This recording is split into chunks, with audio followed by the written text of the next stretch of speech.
Everybody's asking questions on what will happen when they arrive.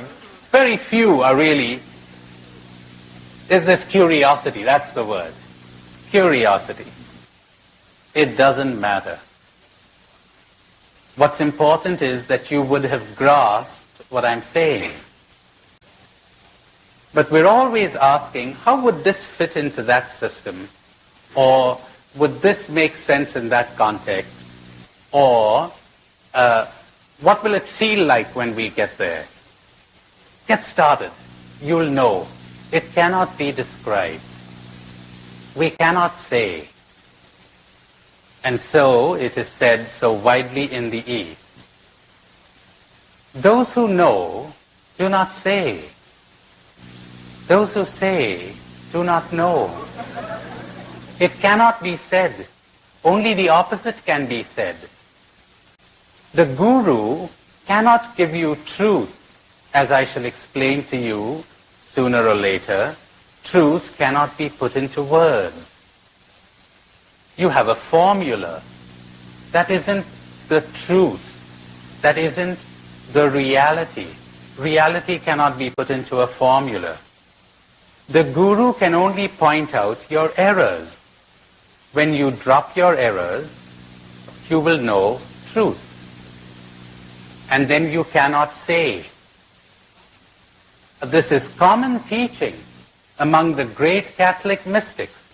The great Thomas Aquinas, who towards the end of his life, I thought he kept that famous silence of his for just a couple of months or something. It went on for years. He wouldn't write, he wouldn't talk. He had seen. And he realized that he had made a fool of himself, and he said so explicitly.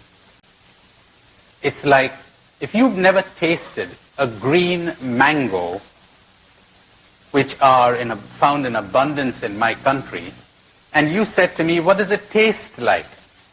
And I'd say to you, oh. And in giving you a word, I put you off the track. Try to understand that. Unless you're very wise, which most people are not, they seize upon the word. They seize upon the words of Scripture. And they've got it all wrong. Sour. And you say vinegar sour? Oh, no, not vinegar sour. You say lemon sour? You say, no, not lemon sour. What sour? Mango sour. But I've never tasted one. Too bad. Then you go ahead and write a doctoral thesis on it. You wouldn't have if you had tasted it. You really wouldn't. You would have written a doctoral thesis on other things, but not on this. And the day you taste a green mango, you say, God, I made a fool of myself. I shouldn't have written that thesis. Exactly what Thomas Aquinas did. He read a whole book written by a great German philosopher and theologian precisely on the silence of St. Thomas. He just went silent, that's all. He wouldn't talk. The great foundation of his Summa Theologica, which was the summary of all his theology, in the prologue he says, about God, we cannot say what he is, but rather what he is not. And so we cannot speak about how he is, but rather how he is not. And then he talks in his famous commentary of Boetius, De Trinitate, on the Trinity. And he says there are three ways of knowing God. One, in his creation. Two, in his action through creation. And the highest form of the knowledge of God is to know him tamquam ignotum, to know that one does not know. The highest form, talking about the Trinity, to know that one does not know. Now this is not an Oriental Zen master. This is a canonized saint of the Roman Catholic Church, the prince of theologians for centuries, who's talking. To know him as unknown. And in another place he says, as unknowable. I'll explain that to you, possibly this afternoon. Why reality God, divinity, truth, love is unknowable, meaning cannot be comprehended by the thinking mind. I'll explain that to you. I'll show you why it is so. And that will set at rest so many questions that people would have, because we're always living under the illusion that we know. We don't. We cannot know. What then is Scripture? A hint, a clue, not a description, silly. The fanaticism of a sincere believer causes more evil than the united efforts of 200 rogues. It really does. It's terrifying to see what sincere believers will do because they think they know. You don't. Wouldn't it be wonderful if we had a world where everybody said we don't know?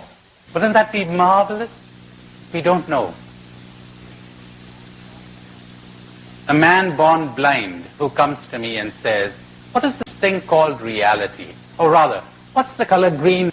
What's the color green like?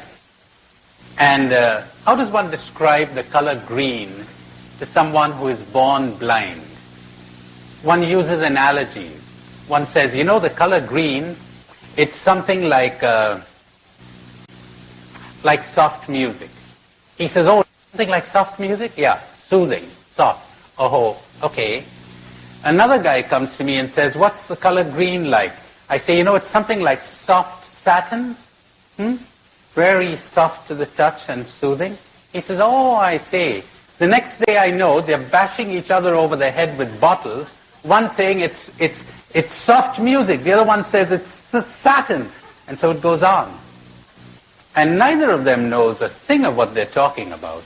Because if they did, they'd shut up. It's as bad as that. And it's even worse. Because one day, you restore sight to this man. And he's sitting there in the garden, and he's looking all around him. And I say to him, well, now you know what the color green is. He says, that's right, I heard some of it this morning.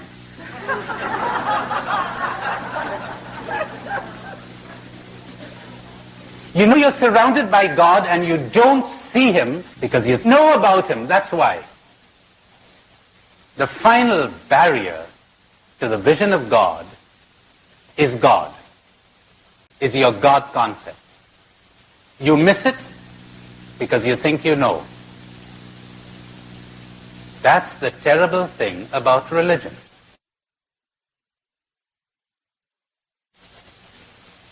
That's what the Gospels are saying. They knew, so they got rid of Him. The highest knowledge of God is to know God as unknowable. There's far too much God talk. The world is sick of it. There's too little awareness, too little love, too little happiness. Or let's not use those words either. There's too little dropping of illusions, dropping of errors, dropping of attachments and cruelty. Too little awareness. That's what the world is suffering from.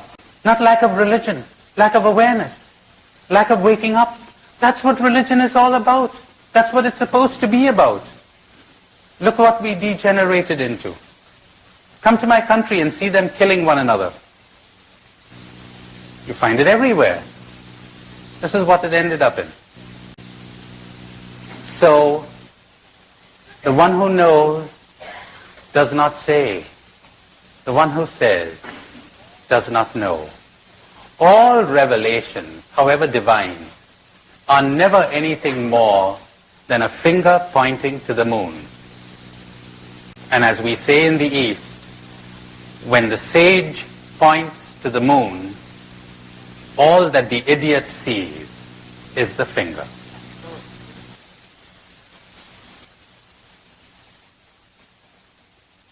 Jean Guiton very pious, Orthodox, Catholic writer in France, adds a terrifying comment. We frequently use the finger to gouge our eyes out. Isn't that terrible?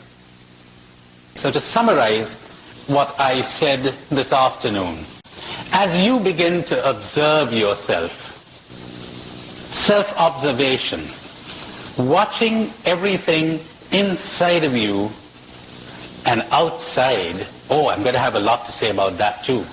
Outside, the trees, the stars, the traffic, the faces of friends, the people you're living with, dried leaves, the birds, a pile of stones, water, anything.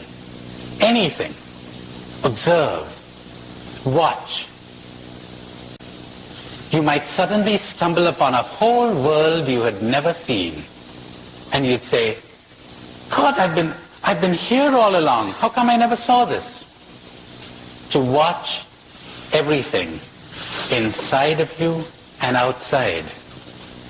And when there's something happening to you, to see it as if it were happening to someone else. With no comment, no judgment, no attitude, no interference, no attempt to change, only to understand. Only to understand. Now as you do this, you will begin to realize that increasingly you are disidentifying from me. Saint Teresa of Avila says that towards the end of her life, God gave her this extraordinary grace. She doesn't use this modern expression, of course, but that's what it really boils down to, of disidentifying from herself. Extraordinary liberation at last. You know how it is? John Smith has cancer. I don't know John Smith. John Smith is in me.